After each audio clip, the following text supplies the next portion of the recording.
आज हमारे साथ मौजूद हैं दिल्ली विश्वविद्यालय के प्रेसिडेंट रौनक खत्री।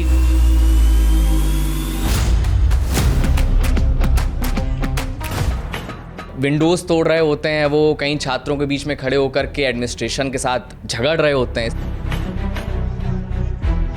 तो उसमें एक रॉबिन हुड नेता की फीलिंग एकदम नज़र आती है कि एक हीरो आ गया है, अब उसको यहाँ पर भी कमी दिख रही है, वो जाकर के बदल देगा। इतना पैसा कहाँ से आता है चुनाव का? पूरी सड़क पटी रहती है, होर्डिंग्स पटे रहते हैं, इतनी लग्जरी गाड़ियाँ चल रही होती हैं। मेरे घर आके देखोगे तो कोई लग्जरी गाड़ी भी नहीं आपको मिलेगी। अच्छा। मुझे आज तक कोई आइडिया ही नहीं है कि चुनाव में खर्चा कितना हुआ है। मान लेते हैं। तो बतौर प्रेसिडेंट दिल्ली विश्वविद्यालय रौनक खत्री अपने आप को रिपोर्ट कार्ड में कितने नंबर देते हैं? 10 में? 10 में से हाँ। अभी 5 दूंगा।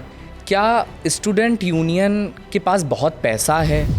2024 के चुनाव में तो हाई कोर्ट को इंटरवीन करना पड़ा।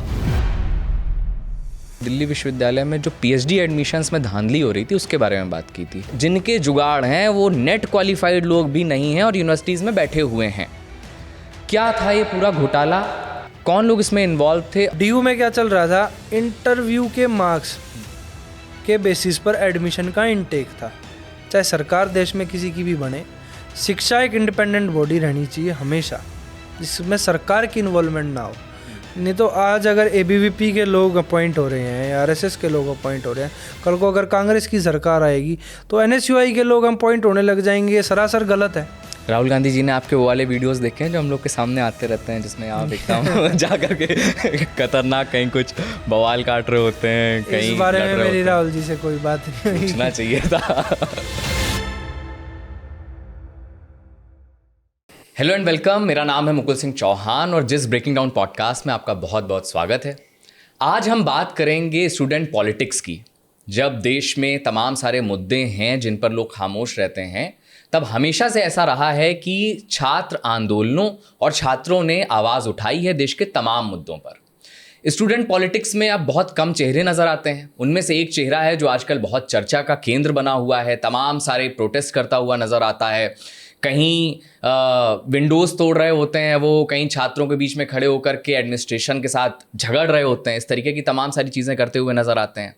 और इसके साथ ही हम दिल्ली विश्वविद्यालय पर भी बात करेंगे कि वहाँ के हालात कैसे हैं, क्या क्या चैलेंजेस हैं और स्टूडेंट पॉलिटिक्स के भी क्या क्या चैलेंजेस हैं।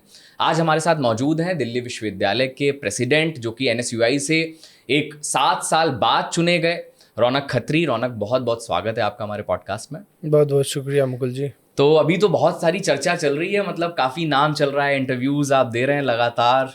सबसे पहले तो ये फीलिंग ही कैसी है? और कई दिनों बाद हम देख रहे हैं कि एक छात्र नेता है जिसकी बहुत चर्चा हो रही है और मीडिया भी काफ़ी ज़्यादा उस चर्चा में पार्टिसिपेट कर रहा है। How do you see this? देखिए, चीज़ें अच्छी हो रही हैं, देश के बेटरमेंट में हो रही है। मीडिया चर्चा कर रहा है तो मीडिया को लगता है कि एजुकेशनल संस्थानों में बदलाव की ज़रूरत है। तभी सारे पॉडकास्ट भी आज हम कर रहे हैं या न्यूज़ चैनल भी अगर हमारी वीडियोस डाल रहे हैं तो बदलाव की ज़रूरत है। और ये देश अब समझता है इस चीज़ को। बिल्कुल। जब आप ये बात बोल रहे हैं तो मैं जब आपके सोशल मीडिया प्रोफाइल पर जाता हूँ तो उसमें एक रॉबिन हुड नेता की फीलिंग एकदम नज़र आती है कि एक हीरो आ गया है, अब उसको यहाँ पर भी कमी दिख रही है, वो जा करके बदल देगा, जा रहा है डायरेक्ट। और हमारे देश में हमेशा से हम एक हीरो को ढूंढ रहे होते हैं, है ना, कि ये आएगा और बदलाव कर देगा। तो वैसी एक रॉबिन हुड की फीलिंग रौनक खत्री दे जाते हैं। क्या शालीनता के साथ, सहज भाव से कोई सुनने वाला नहीं है क्या? मतलब वो जो भगत सिंह बोल गए कि आपको हंगामा करना पड़ेगा, आवाज़ सुनानी पड़ेगी, तभी जाकर के एडमिनिस्ट्रेशन के कानों में जूं रेंगती है। आप लगातार वैसा काम कर रहे हैं, आपका इस पर क्या पर्सपेक्टिव है? मेरा पर्सपेक्टिव, शुरुआत में हम बहुत शांत एक नॉर्मल स्टूडेंट के तौर पर मैंने कैंपस लॉ सेंटर में एडमिशन लिया था, जो लॉ डिपार्टमेंट है। जी, सीएलसी का मेन सीएलसी में। तब उसमें एडमिशन होता है तो एक नॉर्मल स्टूडेंट की तरह हम जाते हैं, बैग टांग कर मैं जाता हूँ। आज तक कोई डुस्सू का प्रेसिडेंट बैग टांग के आपको कॉलेजों के अंदर घूमता नज़र नहीं आएगा। अच्छा। पर मैं जब जाता था तो हमेशा मेरे पीठ पर बैग टंगा हुआ होता था। हम जाते थे तो कमियां नज़र आने लगी। अपने सीएलसी से जब स्टार्ट करेंगे तो सीएलसी के अंदर चाहे वो क्लीन वॉशरूम की समस्या हो, चाहे पीने के पानी की समस्या हो, ये समस्याएं मैंने as a individual student face करी। फिर मैंने ग्रुप ऑफ स्टूडेंट जो वहाँ पर स्टूडेंट लीडर थे, जो नेता चुन करके आए हुए थे, इलेक्शन जीत करके आए हुए थे, तो मैं उनके पास गया कि आपको ये समस्याएं नहीं दिख रही क्या? आप हमारे नेता हो, हम स्टूडेंट्स ने आपको वोट दिया है, आप इनको ठीक कराओ। बिल्कुल। तो कोई पॉजिटिव रिस्पॉन्स नहीं उनकी तरफ से। जब उनकी तरफ से पॉजिटिव रिस्पॉन्स नहीं था तो मैंने अपने प्रिंसिपल महोदया जो हमारी थी उनसे रिक्वेस्ट करी। उन्होंने भी बहुत लाइटली लिया, ये कहा ठीक है हम करते हैं इस चीज़ को, कह के मुझे वापस भेज दिया। मैं फिर से एज अ नॉर्मल स्टूडेंट जाके क्लासेस ले रहा हूँ, पर समस्या का समाधान नहीं हुआ। तो ये चीज़ें चलती आई। फिर धीरे धीरे जब चीज़ों को मैंने, सबसे पहली मेरी शुरुआत ही यहीं से हुई। मैंने एक वीडियो पोस्ट करी अच्छा। अपने सोशल मीडिया के माध्यम से। तब मेरे करीबन 1500 फॉलोअर्स थे इंस्टाग्राम के ऊपर। तो वो वीडियो मैंने डाली और वो वीडियो एक ही दिन में इतनी वायरल हुई कि हर एक लॉ के स्टूडेंट ने उसको शेयर किया। क्या था उस वीडियो में? उस वीडियो में ये था, जो पानी पीने का था और जो वॉशरूम में हाथ धोने का पानी है उसका TDS सेम था।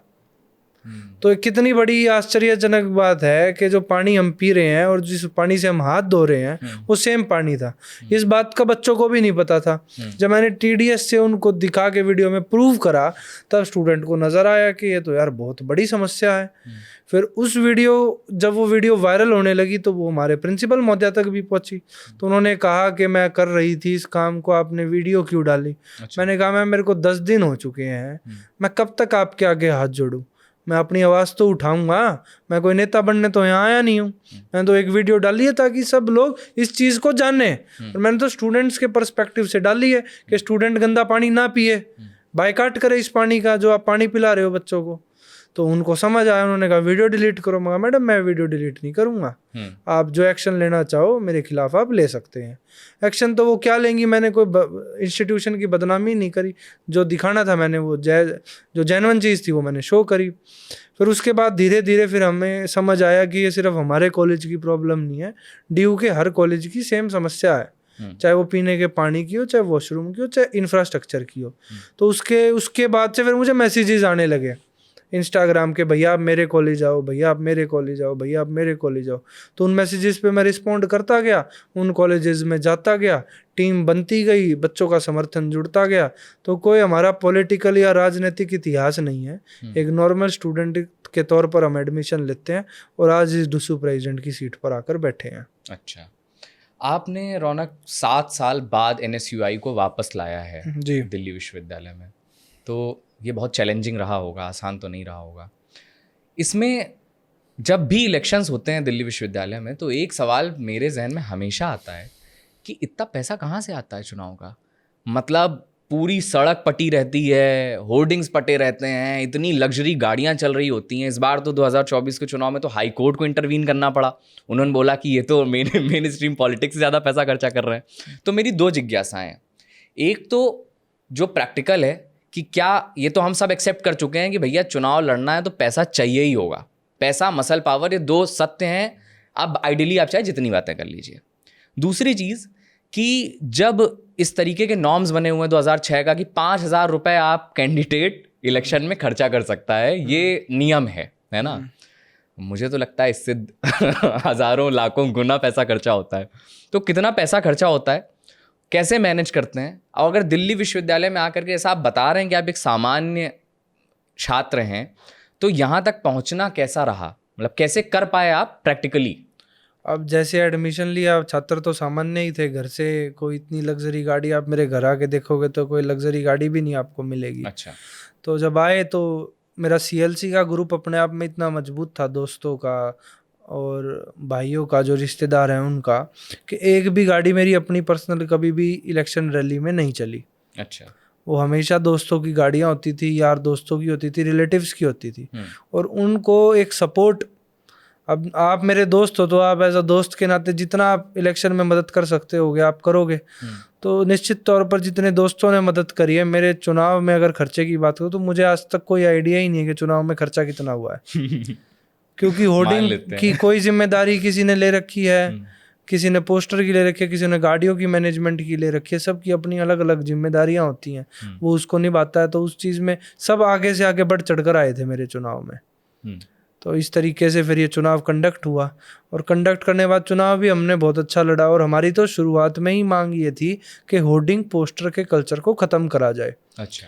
मैंने अपने जो SHO है मॉरिस नगर, उनको रिटर्न में एप्लीकेशन भी दी, आज तक मेरे पास उसकी रिसीविंग है कि जितने होर्डिंग पोस्टर आप इसको बैन करो और तत्काल प्रभाव से जो इसको लगा रहा है उसको पकड़ो आप और बिठाओ गाड़ी के अंदर। जुर्म है, क्योंकि जब अलाउड ही नहीं है डूसू इलेक्शन में तो क्यों कोई होर्डिंग पोस्टर अपना कैंडिडेट लगवाएगा। तो पुलिस ने उस चीज़ पर कोई सख्ती नहीं करी। और जैसे जैसे चुनाव नजदीक आता गया तो मेरी वो क्रांतिकारी आइडियोलॉजी जो थी वो एक साइड में हो गई। हम चुनाव के रुख में इतने डल गए कि हमें अपनी कैंपेनिंग पे टाइम इन्वेस्ट करना पड़ रहा है। अगर मैं वहाँ पर होर्डिंग की लड़ाई लड़ता कि होर्डिंग बंद कराओ, इस साल मैं लड़ूंगा निश्चित तौर पर। एक भी होर्डिंग का मेरा मकसद है कि किसी एक्स्ट्रा जो ये बर्डन कैंडिडेट्स के ऊपर है इसको रिमूव करा जाए। अच्छा, चुनाव तो आप इस पक्ष में हैं मैं कि बिल्कुल इसकी ये उलखर्ची नहीं होनी नहीं होने चाहिए। चुनाव आइडियोलॉजी के तौर पे छात्र जो चुनाव लड़ रहा है उसकी विचारधारा वो कितना स्टूडेंट को अपनी उसकी तरफ इन्फ्लुएंस करती है, इन चीज़ों पर चुनाव लड़ा जाए। स्टूडेंट ही तो हैं, कोई नेता थोड़ी हैं कि इतना खर्चा वो करेंगे या इतना खर्चा उनके सपोर्टर करेंगे। तो इस चीज़ के हम विरोध में रहेंगे और अब की बार इसके ऊपर भी एक प्रमुख रूप से आंदोलन आपको देखने को मिलेगा। अच्छा, हम देख रहे हैं कि देश में इतिहास ऐसा रहा है कि स्टूडेंट प्रोटेस्ट ने बहुत बड़ी बड़ी चीज़ें की हैं, है ना, बहुत। और ना केवल देश में, दुनिया भर में जो तमाम सारे बदलाव देखने को मिले हैं उसमें सबसे शुरुआत हुई है कि स्टूडेंट्स ने आकर के बोला। इमरजेंसी के दौरान भी इसी तरीके से, उसके बाद हमने देखा कि कितने सारे लोग थे जो यूनिवर्सिटी से निकल करके देश के बड़े बड़े नेता बने। फिलहाल हम देख रहे हैं कि हिंदुस्तान से लेकर के अमेरिका तक में स्टूडेंट्स की यूनिवर्सिटीज़ में प्रोटेस्ट के खिलाफ बोला जा रहा है। सरकार से लेकर के यूनिवर्सिटी प्रशासन चाहते हैं कि छात्र बोले ना, गैदर ना हो, प्रोटेस्ट ना करें। जामिया में भी अगर बच्चे आकर के प्रोटेस्ट करते हैं तो बाहर पुलिस बुला दी जाती है, फोर्स लगा दी जाती है। तो क्या आपको लगता है कि पहली चीज़ तो कि कितनी स्टूडेंट पॉलिटिक्स ज़रूरी है, क्यों ज़रूरी है, और दूसरा आखिर क्यों यहाँ से लेकर के दुनिया भर के तमाम नेता स्टूडेंट्स के बोलने से, गैदर होने से, प्रोटेस्ट करने से घबराते क्यों हैं? स्टूडेंट पॉलिटिक्स जैसे आपने कहा कि तमाम नेता घबराते हैं, तो इसका मतलब सही कर रहे हैं और जो गलत होगा वही आदमी घबराएगा। तो इसका मतलब छात्र सही आंदोलन कर रहे हैं। जो गलत नहीं कर रहा होगा उसको, आदमी को तो घबराने की ज़रूरत ही नहीं है, वो तो खुल के छात्रों से बात करेगा। अभी हाल ही में हिसार यूनिवर्सिटी की एक प्रोटेस्ट चल रही है। उस प्रोटेस्ट के अंदर 4-5 दिन से बच्चे शांतिपूर्व तरीके से बैठे हैं। 5वें दिन मैं जाता हूँ, 6ठे दिन नोटिस आ जाता है, दोबारा धारा 144 लगा दी जाती है। क्यों लगा दी गई? क्या छात्रों ने आंदोलन को आक्रोशक रूप में करना शुरू कर दिया? नहीं, छात्र पीसफुली आज भी बैठे हुए हैं वहाँ पर डीएम के ऑर्डर ऐसे आए, सरकार डर गई। अब पपेट्स हैं हमारे डीएम तो आज के टाइम पे, मैं हकीकत बात बता रहा हूँ, जो सरकार से ऑर्डर आ गया उसको फॉलो करना है। अब वहाँ उस प्रोटेस्ट को उठाने के लिए सरकार ने पूरे प्रयास कर लिए। क्यों डर रही है सरकार? छात्रों की अगर डिमांड है तो उस डिमांड पर सरकार की जवाबदेही होती है। वो कोई सरकार के विरोध में तो बैठे नहीं है, सरकार से जवाब मांगने के लिए बैठे हैं। तो आप आके जवाब दे दो। जितने धरने अगर इस देश में हो रहे हैं, सरकार उन धरनों को सुन ले और आकर उनकी सुनवाई कर दे, तो ना तो उस जगह पर रौनक खत्री की जरूरत पड़े, ना किसी और छात्र नेता की जरूरत पड़े। तो इसलिए छात्र राजनीति को तो हम ऐसे देखते हैं कि सरकार जो सोई हुई है उसको जगाने का काम आंदोलन करते हैं, छात्रों की आवाज करती है। क्योंकि नेता जीतने के बाद भूल जाता है कि उसकी मूलभूत जिम्मेदारियां क्या होती हैं। आपने भी चुनाव लड़ा, आप तो नहीं भूले कि क्या क्या यूनिवर्सिटी के बच्चों से वादे किए थे, क्या क्या करना है? अपना रिपोर्ट कार्ड बताइए। रिपोर्ट कार्ड की अगर मैं बात करूं तो सबसे पहले हमने गूगल फॉर्म के माध्यम से जो कमियां, हम पानी के मुद्दे पर चुनाव जीत के आए थे, तो उस पानी के मुद्दे के लिए हमने गूगल फॉर्म निकाला कि जिस कॉलेज में जो कमियां आप हमें सर्वे के तौर पर भेजिए। तो हमारे पास वो रिपोर्ट आई। रिपोर्ट मैंने वीसी साहब को फॉरवर्ड करी। वीसी साहब ने पर्टिकुलरली अपने मेल से उन सारे कॉलेज के प्रिंसिपल्स को मैसेज डाल के उन कॉलेज में पीने के पानी की समस्या का समाधान कराया। ये हमारी इनिशियली सबसे पहली जीत थी। उसके बाद वुमेन सेफ्टी को लेकर बहुत और वादे हर पार्टी करती आ रही थी। ठीक है। उसको लेकर मेरी डिमांड अपने मैनिफेस्टो में थी कि सेफ्टी के लिए कैमरेज इंस्टॉल करे जाएं।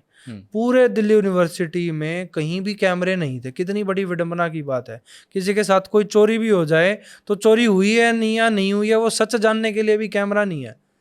तो वो कैमरे 700 कैमरों का नया टेंडर हमने अपने टाइम पे लगवाए और अभी 3 महीने के उसका कंप्लीशन टाइम था, आखिरी के 15 दिन बचे हुए हैं, तो वो कैमरेज का काम भी कंप्लीट हो जाएगा और ये बहुत बड़ी सक्सेस रहेगी वुमेन सेफ्टी के पार्ट पर। तीसरा, यूनिवर्सिटी स्पेशल बस की हमेशा से पॉलिटिकल पार्टी वादे करते आई है कि जब हम आएंगे तो स्पेशल बस चलाएंगे। मैं कह रहा हूँ, मेरे जाते ही मैंने वीसी साहब से पहली रिक्वेस्ट की थी कि सर बस तो आप अर्जेंट बेसिस पर खरीद के स्टार्ट कीजिए, क्योंकि बच्चे मेट्रो से ट्रैवल कर कर जब आते हैं तो ई रिक्शा के डेली के वो 20 से 30 रुपए खर्च करते हैं, और एक्स्ट्रा बर्डन है ये एक नॉर्मल गरीब छात्र के ये ऊपर। विद इन कैंपस की बात विद इन आप कर रहे हैं? कैंपस, नॉर्थ कैंपस और साउथ कैंपस। तो 2 नई बसेस मेरे टेन्योर में वीसी साहब के द्वारा और हमारे डुस्सू के द्वारा स्टार्ट की गई, शुरू की गई। यस, वो ऑन रोड आज वर्किंग है। उसके बाद फिर हमने आंदोलन पीएचडी स्कैम को लेकर करा। पीएचडी स्कैम में कई सारे घोटाले हमें देखने को मिल रहे थे, तो उसको हमने पूरी एक दिन मीडिया को बुलाकर, वो मीडिया भी नेशनल लेवल तक वो न्यूज़ गई है। फिर उसके बाद जो ट्रांसपेरेंसी पीएचडी एडमिशन्स की थी वो बढ़ी है। अच्छा। उसके बाद भी अभी कई सारी चीज़ें हम कंटिन्यूस रेगुलर तौर पर करते आ रहे हैं, चाहे वो कोई बंद रास्ता खुलवाना हो या कोई टूटा हुआ ताला, मतलब ताला लगा हुआ है तो उस ताले को तोड़ना हो, क्योंकि वीसी साहब ने अपना आशियाना ऐसा कर रखा है कि चारों तरफ से वो लॉक है, जैसे एक राजा अंदर बैठे हों और उसकी प्रजा बाहर है, और राजा से मिलने के लिए उनके विभिन्न द्वार हैं, उन द्वारों के द्वारा छात्र एंट्री करे और फिर वीसी साहब से मिले। तो सारे दरवाजों के तालों को हमने खुलवाया, जो नहीं खोले उनको तोड़ा। अच्छा जी। तो बतौर प्रेसिडेंट दिल्ली विश्वविद्यालय रौनक खत्री अपने आप को रिपोर्ट कार्ड में कितने नंबर देते हैं 10 में?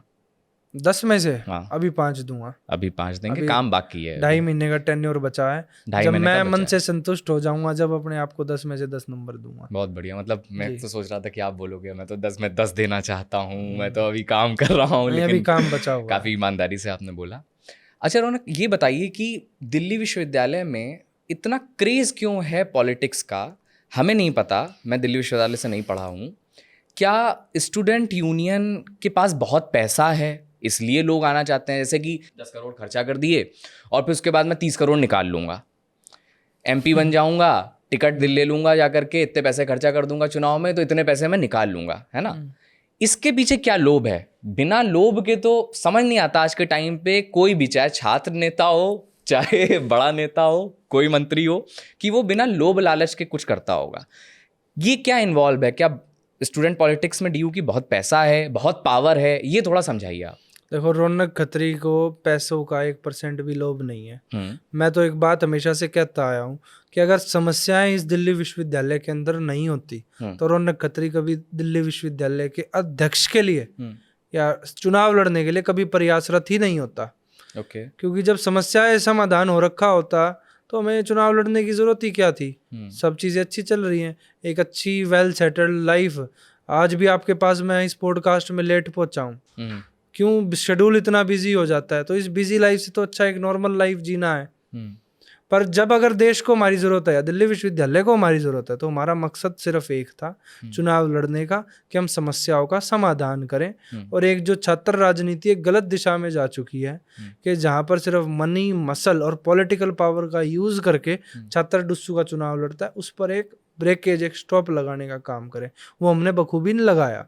अब बात करते हैं कि डुस्सू का फंड कितना होता है। तो डुस्सू का अपना फंड 20 लाख रुपए का होता है। 20 लाख रुपए 11 का महीने फंड के होता टेन्योर के है। लिए। जी। उसमें 4 पोजीशन होल्डर्स जो पोस्ट होती हैं, उसमें अपना इंडिविजुअली एक पोस्ट होल्डर को 5 से 6 लाख रुपए का इंडिविजुअल बजट मिलता है। वो भी उसके अपने पर्सनल अकाउंट में नहीं होता, उसके अपने 11 हेड्स बनते हैं कि कल्चरल के लिए आप कितना पैसा खर्च करोगे, आप रिसर्च के लिए कितना करोगे। उस रिसर्च के लिए भी अगर पैसा खर्च करना है तो उसकी अप्रूवल अथॉरिटीज से लेनी होती है कि हम ये इवेंट ऑर्गेनाइज कर रहे हैं और इसमें इतनी कॉस्टिंग है। तो बहुत ही ट्रांसपेरेंट डुस्सू का जो बजट होता है उसकी एलोकेशन होती है। तो इसमें कोई फ्रॉड के लिए या करप्शन के लिए तो मेरे ख्याल से आज तक कोई भी डुस्सू का पदाधिकारी नहीं बना। पर बना क्यों है, सवाल उस पर खड़ा उठता है। आगे की राजनीति को, इसको डुस्सू को एक हमेशा से प्लेटफॉर्म यूज करा गया है, जिसको मैं हमेशा से विरोध करा है फर्स्ट डे से। कैसे विरोध करा है? अगर आप डुस्सू प्रेसिडेंट बन गए तो जो डुस्सू के पुराने पदाधिकारी रहे हैं, एक मानसिकता बन गई थी कि अब आप डुस्सू जीत गए हो तो अब आप आगे की राजनीति के लिए अपने बुक्के लेके और कनाट प्लेस में चक्कर खाने शुरू कर दो बड़े नेताओं के पास, क्योंकि आप एक पद हासिल कर चुके हो। आज तक रौनक खत्री कभी बुक्के लेके किसी नेता के पास नहीं गया, चाहे उसमें राहुल जी से ही क्यों ना हमारा मिलना हुआ। तो इस बुक्के के कल्चर को भी मैंने खत्म करा है। और जिस नेता को अगर हमसे मिलने आना तो वो हमारे ऑफिस में आए, हमारे डुस्सू ऑफिस के स्थान पर आए। राहुल गांधी जी अगर डुस्सू ऑफिस आए तो हमारे काम को देखकर डुस्सू ऑफिस आए थे। तो वो एग्जाम्पल सेट करा है कि क्यों other DUSU past holder position holders नेता बन जाते थे जीतते ही। रौनक खत्री नेता नहीं बना, हम तो और कार्यरत हो गए अपनी कार्यशैली के ऊपर। जी। जब आप ये बात बोल रहे हैं तो मैं ये जानना चाह रहा हूँ कि NSUI से आपने चुनाव लड़ा, जो कि कांग्रेस की स्टूडेंट विंग है। जी। तो टिकट का प्रोसेस इसमें क्या होता है? जैसे बाकी तो बुके, आप कह रहे हो बुके कल्चर के खिलाफ हैं, और यहाँ तो बिना बुके और बिना मिठाई और पहुँचाए हुए तो टिकट ही नहीं मिलती है। तो कैसे, क्या टिकट सिस्टम होता है, कैसे मिलती है टिकट, किसने हेल्प की आपको? टिकट का एक सिंपल प्रोसीजर होता है। हमारे राष्ट्रीय अध्यक्ष होते हैं और इंचार्ज होते हैं NSUI के। ओके। उन्होंने इंटरव्यू लिया था, इंटरव्यू के बेसिस पर टिकट फाइनल हुई थी। इंटरव्यू में वरुण चौधरी जी हैं, कन्हैया कुमार जी थे, रागिनी नायक जी थी, एक दो पार्टी के और लीडर थे। तो जैसे ही मैंने उनको बताया मैं मठ का नाम, मैन लोग मेरे को कहते हैं, तो सब मेरे को एकदम रिकॉग्नाइज कर लिया। हाँ, आपके बारे में तो हमने सुना है। तो वो हमारा काम हमारे इंटरव्यू में जाने से पहले अगर पहुंचा हुआ है उन इंटरव्यूअर्स के दिमाग के अंदर, जो आज हमारे पार्टी के सीनियर लीडर्स हैं, तो निश्चित तौर पर टिकट ऑटोमेटिकली हमारी उस दिन फाइनल हो गई थी। आपके साथ बहुत सारे दावेदार रहे होंगे। निश्चित तौर पर 12-13 और दावेदार थे, सबका इंडिविजुअल तौर पर इंटरव्यू लिया गया था।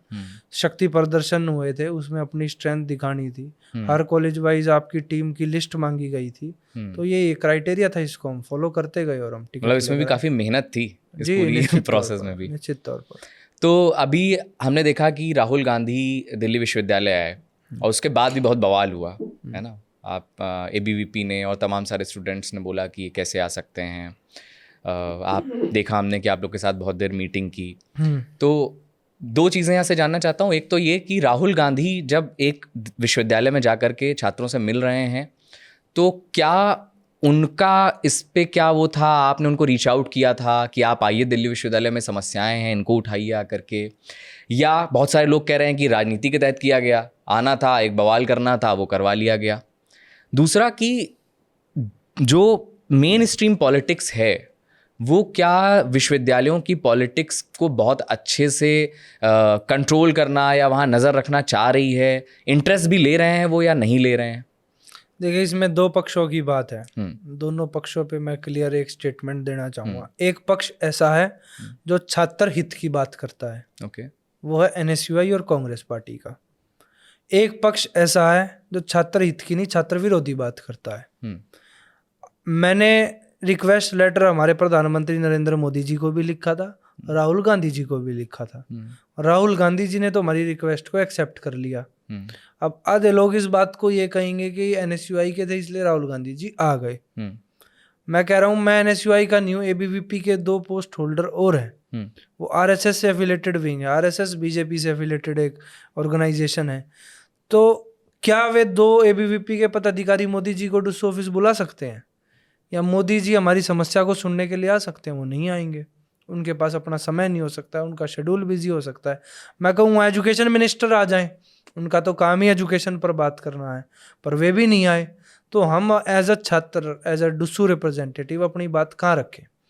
हम लीडर ऑफ अपोजिशन को अप्रोच करेंगे, जो हमारी बात को सदन में उठाएंगे।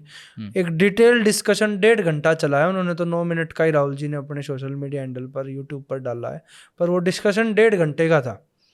छात्र ने, एक छात्र ने अपनी बात, जो वो कमी फेस कर रहा है, चाहे वो एक जनरल कैटेगरी का हो, चाहे SC ST OBC कैटेगरी से हो, हर छात्र वहाँ मौजूद था। और क्या क्या समस्या फेस कर रहा है वो उन्होंने राहुल जी को बताई।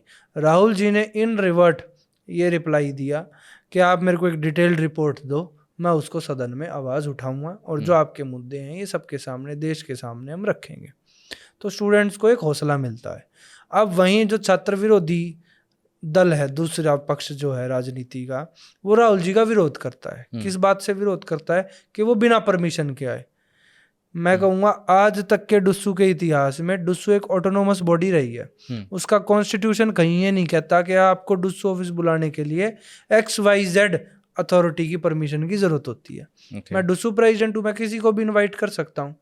वे जो अदर पोस्ट होल्डर जिन्होंने बवाल मचाने का प्रयास करा, वे अगर किसी को बुलाते हैं तो उन पर भी कोई पाबंदी नहीं है। खुशी खुशी बुलाओ, अपनी समस्याएं रखो, उनसे बात करो आप। तो ये हमारा प्रयास था अपनी समस्याएं उनके सामने रखने का।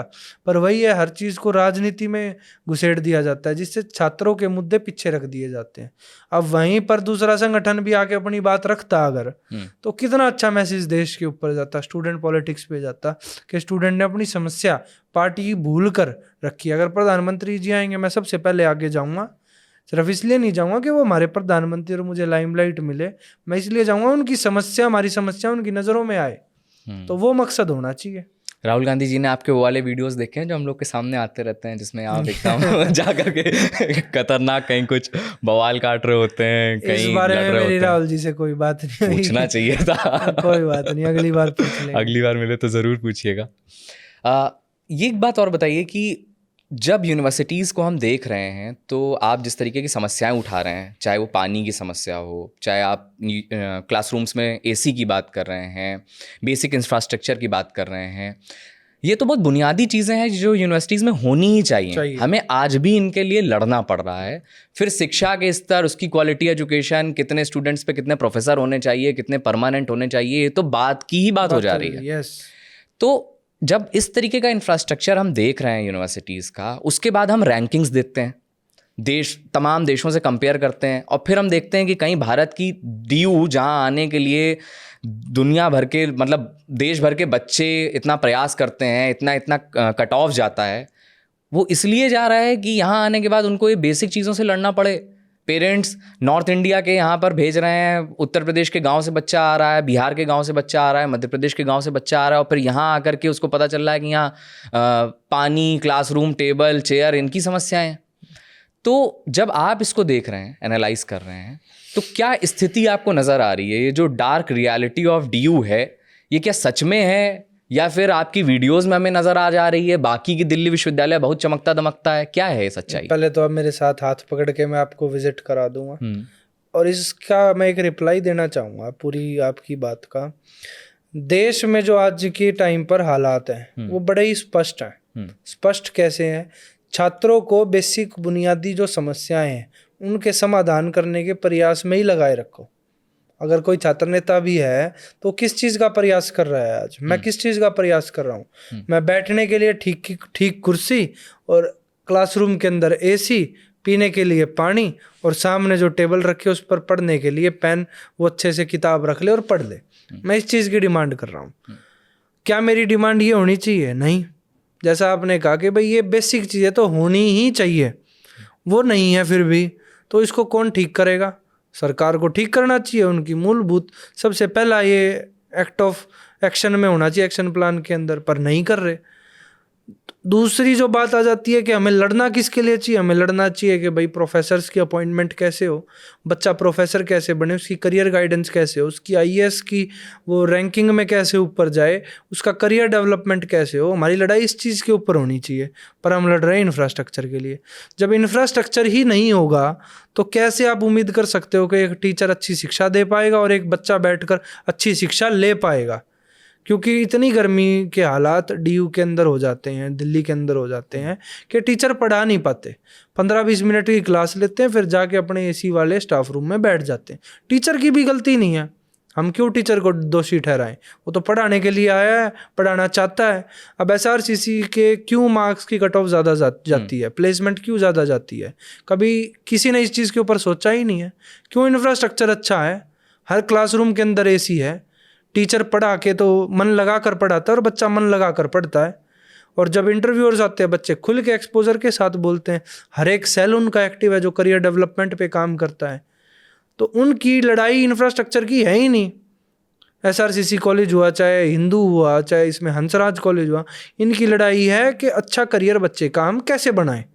और वही बाकी कॉलेजेस का प्रयास होना चाहिए, वही हर एक एजुकेशनल इंस्टीट्यूशन का प्रयास होना चाहिए। तो देश के अंदर हालात ऐसे कर दिए हैं कि बच्चों को मजबूर कर दिया कि आप ऐसी व्यवस्था में पढ़ो ताकि आप आगे अपने भविष्य की बात ही मत करो। और डाइवर्ट करने के लिए 100 चीज़ें हैं, हाथ में इंस्टाग्राम है, घूमने के लिए मार्केट्स हैं, ध्यान डाइवर्ट रहेगा, बच्चा सोच ही नहीं पाएगा कि देश को बदलें कैसे। तो क्या यूनिवर्सिटी के पास बजट नहीं है, दिल्ली विश्वविद्यालय के पास बजट नहीं है कि ये सारी सुविधाएं नहीं दी जा पा रही? बजट इतना है आप सोच नहीं सकते, ना मैं सोच सकता, ना एक आम आदमी सोच सकता। जो भी काम वीसी साहब करवाना चाहें एक यूनिवर्सिटी के अंदर, उसके अंदर एम्पल ऑफ बजट है। आप प्रपोजल लाओ, बनाओ। अब एक संस्था और है जिससे लोन के माध्यम से आप पैसा ले सकते हो और कर सकते हो, कितना भी आप लोन ले सकते हो। और उसको लोन को क्लियर करने के लिए भी टाइमलाइन बहुत बड़ी है, मतलब बहुत अच्छा सरकार ने सेटअप बनाया है, पर उसका इम्प्लीमेंटेशन नहीं है। आप अभी देखेंगे दिल्ली यूनिवर्सिटी ने अपनी फीस बढ़ाकर 400 करोड़ रुपए का रेवेन्यू जनरेट करा एक्स्ट्रा फीस बढ़ाकर। उस 400 करोड़ का क्या यूटिलाइजेशन हुआ?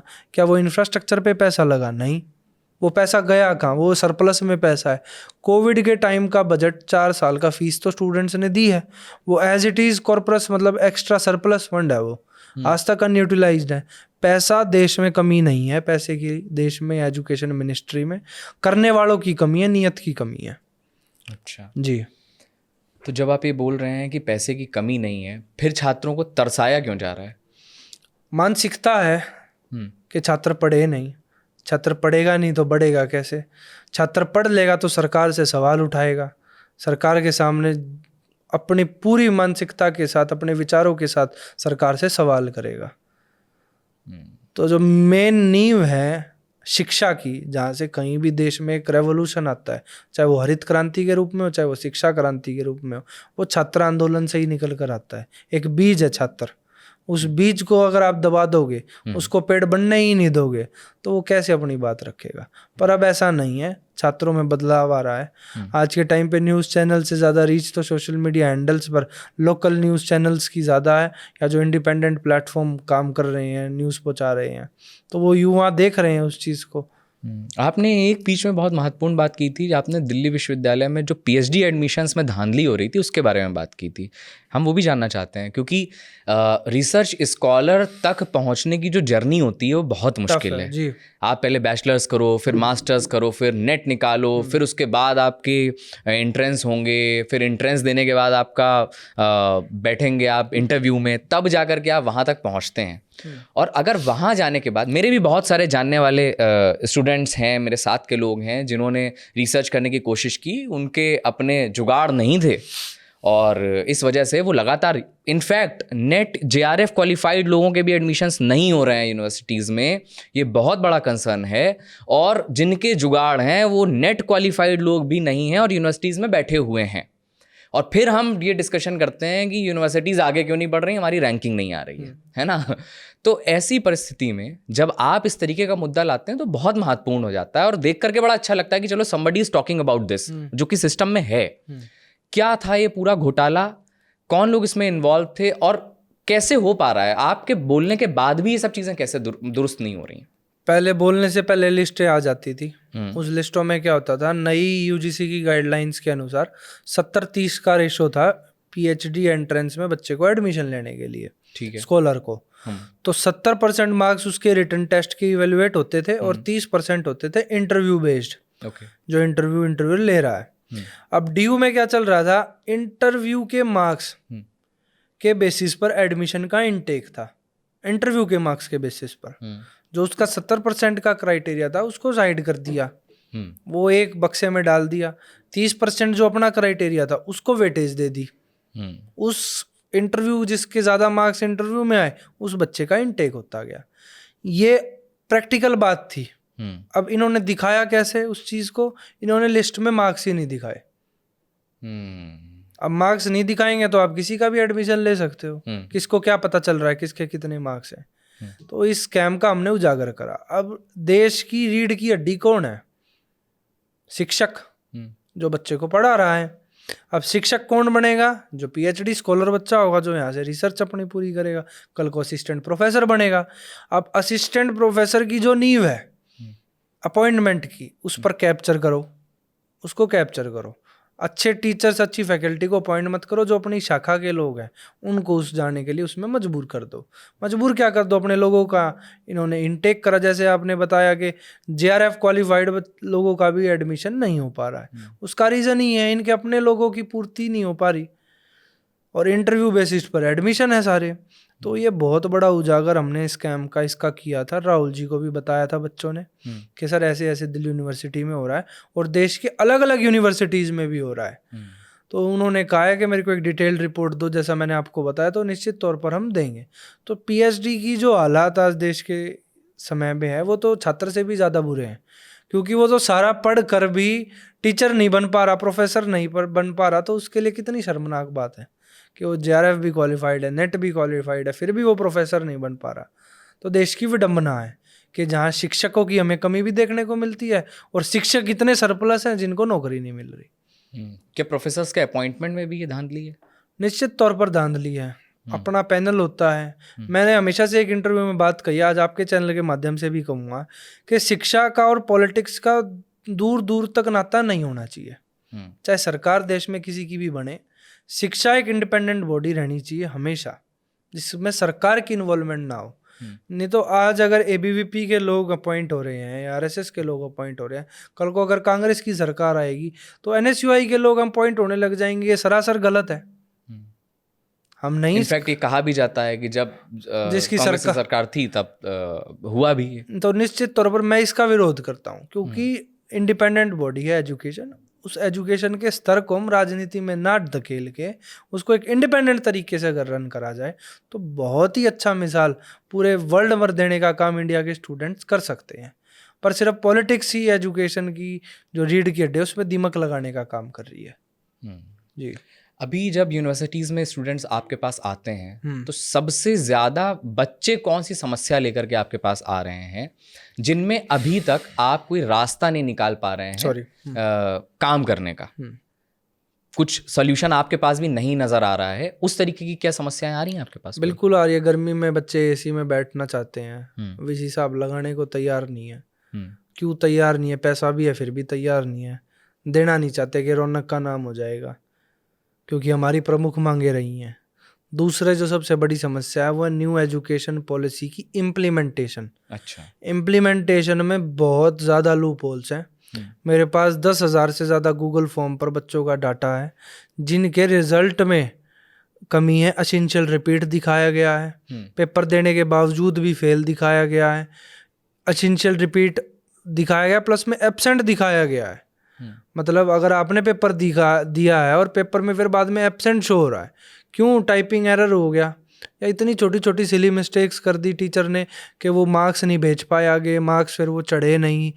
उस वजह से बच्चे आज के टाइम पे इतना सफ़र कर रहे हैं डीयू के अंदर या देश के अंदर भी, जो ये सारी न्यू एजुकेशन पॉलिसी के आने के बाद से हुई है इम्प्लीमेंटेशन, जिसमें टीचर के हाथ में मार्क्स देने का क्राइटेरिया ज़्यादा कर दिया। अच्छा, कितना रेशियो है? 60-40 का आप मान के चलिए, पहले 75 और 25 ऐसे रेशियो था। 70 या 30 होता था। 75-25 यूजी की मैं बात कर रहा हूँ। यूजी की 75 रिटन टेस्ट होता था, 25 मैं क्योंकि खुद उस टाइम का हूँ, 25 होता था 10 नंबर का असाइनमेंट, 10 नंबर का क्लास टेस्ट और 5 नंबर अटेंडेंस के। तो इस टाइप से क्राइटेरिया था। बहुत अच्छा मॉडल था, चलता आ रहा था, पर उसको क्या करा सरकार ने 2020 में 60-40 का बना दिया। 40% मार्क्स टीचर के हाथ में दे दिए। अब जो बच्चा टीचर की जी हजूरी करेगा, जो बच्चा टीचर की सुनेगा, उस बच्चे को तो मार्क्स मिल जाएंगे। जो नहीं सुनेगा, जैसे कि रौनक खत्री है जो टीचरों की बहुत कम बात सुनता है, जो गलत टीचर होते हैं उनकी, तो रौनक खत्री जैसे स्टूडेंट को तो मार्क्स ही नहीं मिल सकते। क्यों? टीचर की जी हजूरी होगी नहीं हमसे, तो हमें मार्क्स भी नहीं मिलेंगे। तो उस वजह से बच्चों की फेल होने की संख्या इतनी बढ़ गई है न्यू एजुकेशन पॉलिसी के बाद से, जिसका समाधान मैं नहीं करवा पा रहा। मैंने धर्मेंद्र प्रधान जी को भी रिक्वेस्ट की थी कि सर आप मिलो मेरे से एक बार, पॉलिसी में मैंने इन डिटेल रिपोर्ट बना रखी है उसकी, तो 70-80 पेजेस की वो रिपोर्ट है। मैं सर आपका ये क्लॉज, ये कमी, ये क्लॉज, ये कमी, इसको आप रेक्टिफाई करो। पर आज तक उस पर उन्होंने कभी ना तो मीटिंग का टाइम दिया, ना किसी मेल का जवाब दिया। तो ये देश के हालात है कि एक डुस्सू का प्रेसिडेंट अपने एजुकेशन मिनिस्टर से भी मीटिंग का टाइम नहीं ले पा रहा, ना वो देना चाहते। तो कैसे एजुकेशन में रिफॉर्म्स आप एक्सपेक्ट कर रहे हो कि अच्छे होंगे? अगर एक सामान्य बच्चा आता है दिल्ली विश्वविद्यालय पढ़ने के लिए जी, और उसको कोई समस्या होती है और वो रौनक खत्री के पास पहुंचना चाहता है, रीच आउट करना चाहता है, तो क्या आप सहज रूप से अवेलेबल रहते हैं? क्या ऐसे बच्चे भी आपके पास आते हैं जो आपको जानते नहीं, आपके क्षेत्र से नहीं आते, आपके वोटर भी नहीं मान लेता हूं मैं कि वो? जी, निश्चित तौर वो लोग आते हैं आपके पास समस्या बिल्कुल। लेकर? 4 लाख बच्चे स्कूल ऑफ ओपन लर्निंग के हैं, आते हैं मेरे पास। उनका कोई वोट नहीं होता डुस्सू के अंदर, पर फिर भी उनकी समस्याओं का मैं समाधान करता हूँ। बिना किसी भेदभाव के। मैं तो उन बच्चों का भी समस्या का समाधान करता हूँ जो मेरे कहीं भी यूनिवर्सिटी तक नहीं है, दूसरे स्टेट्स के हैं, उनके लिए भी हम आवाज़ उठाते हैं। तो इस चीज़ में कोई दो राय नहीं है कि जिस जिस स्टूडेंट को हमारी ज़रूरत पड़ेगी वहाँ हम सबसे आगे खड़े मिलेंगे उनको। ओके। 4 लोग हैं, मतलब 4 लोगों के चुनाव होते हैं ना आपके यहाँ पर, 4 पोजीशंस हैं, उसमें से 2 NSUI के पास हैं, 2 ABUP के पास हैं। कैसे कोऑर्डिनेट करते हैं आप लोग? मतलब छात्र के हित में आप बता रहे हैं कि आप काम कर रहे हैं, और आप ही ने बताया कि एक पार्टी है जो छात्रों के हित में नहीं काम कर रही। तो ये जो जब 4 पहिए गाड़ी के 2 अलग भाग रहे हैं, 2 अलग भाग रहे हैं, तो आप लोग काम कैसे करवाते हैं फिर? तो अब यही तो देश की विडंबना है कि अगर कोई काम कराना चाहता है, मैं तो कह रहा हूँ कि सबको साथ आकर चलना पड़ेगा, जब भी देश के एजुकेशन रिफॉर्म्स आ पाएंगे। अब नहीं साथ दे रहे हैं तो जितना इंडिविजुअल तौर पर हम काम कर रहे हैं वो हम प्रयासरत हैं। अब एक पहिए की गाड़ी जितना चल पाएगी उतना चलेगी।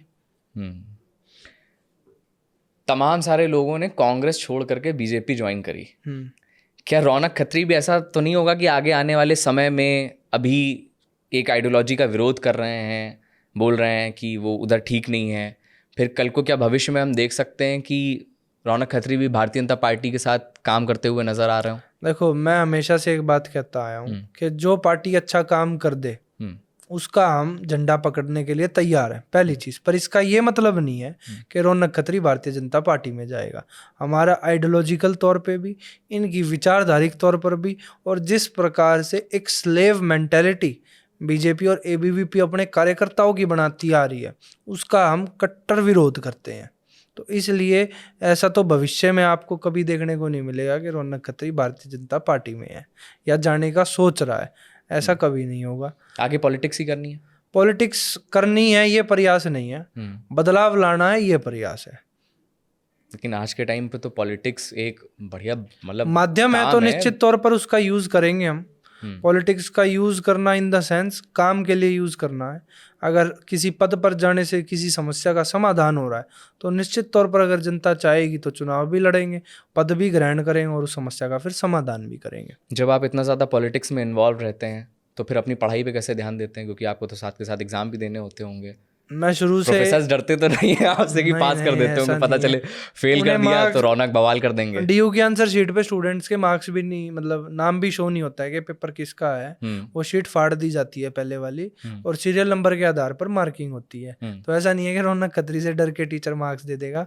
शुरू से मैं मेरिटोरियस स्टूडेंट रहा हूँ। 12th में भी 93% मार्क्स थे, फिर उसके बाद UG में भी डिवीज़न फर्स्ट थी, फिर CLC में भी अच्छे मार्क्स से मेरा एडमिशन हुआ था। और आज तक के इतिहास में कोई आपको डुस्सू का पोस्ट होल्डर नहीं मिलेगा जिसकी कभी बैक नहीं आई हो। मेरी आज तक कोई बैक नहीं आई। मैं लास्ट सेमेस्टर के पेपर दे के आ गया, तो इसमें भी उम्मीद है नहीं आएगी। तो अपने आप में ये रिकॉर्ड है। तो ऐसा नहीं है, हम पढ़ लेते हैं, पढ़ाई का इंटरेस्ट रहता है, और जो पढ़ लेते हैं वो याद रहता है। और यूनिवर्सिटी में ऐसा माहौल तो नहीं रहता है कि यार ये काम ऐसे मत करो वरना रौनक आ जाएगा? ये अब देखने को मिल रहा है। ये अब देखने को मिल रहा है। नाम से काम हो रहे हैं, और जब नाम से काम होने लग जाए तो इसका मतलब आपने काम किए हैं। जब ये सब आप तोड़ फोड़ कर रहे होते हैं, जैसे अभी हमने देखा कि एक जगह पर आप गए हुए हैं, वहाँ पर आपने कहा छात्रों के, प्रशासन के आगे छात्र झुकेगा नहीं, और आपने जाकर के वहाँ तोड़ फोड़ की। तो ये सब करते टाइम कभी ये नहीं लगता कि एडमिनिस्ट्रेशन आपके खिलाफ भी तो कुछ एक्शन ले सकता है? आप भी तो यूनिवर्सिटी में एनरोल्ड स्टूडेंट ही हैं।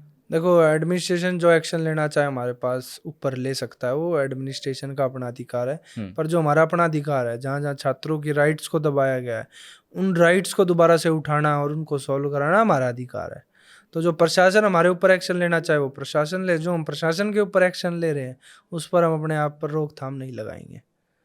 कैसा है यूनिवर्सिटी से निकलने के बाद का क्या माहौल है? जब लोग बहुत उम्मीदों से आ रहे हैं, इतना कट ऑफ जाता है, जब यहाँ से पास आउट हो जाता है बच्चा, तो DU से निकलने वाले छात्रों का क्या रह रहा है मामला? मतलब नौकरियाँ वगैरह लग पा रही हैं, नहीं लग पा रही? प्लेसमेंट्स बहुत कम है। गिने चुने कॉलेज में अच्छी प्लेसमेंट होती है, जैसा मैंने आपको बताया। SRCC Hansraj one of those examples of. ये तो नॉर्थ कैंपस के एकदम प्रीमियम कॉलेजेस हो गए। साउथ कैंपस में वेंकी की भी प्लेसमेंट थोड़ी बहुत अच्छी है, पर ज़्यादा अच्छी नहीं है। तो प्लेसमेंट का तो बहुत बुरा हाल है। अगर 7 लाख बच्चे DU के अंदर हैं और पास आउट एक साल में अगर 3 लाख हो रहे हैं, तो 2.5 लाख बच्चे बेरोजगार हैं। ये मैं ऑन रिकॉर्ड कह सकता हूँ। 2.5 लाख बच्चे बेरोजगार हैं, इंक्लूडिंग SOL भी है इसमें, स्कूल ऑफ ओपन लर्निंग।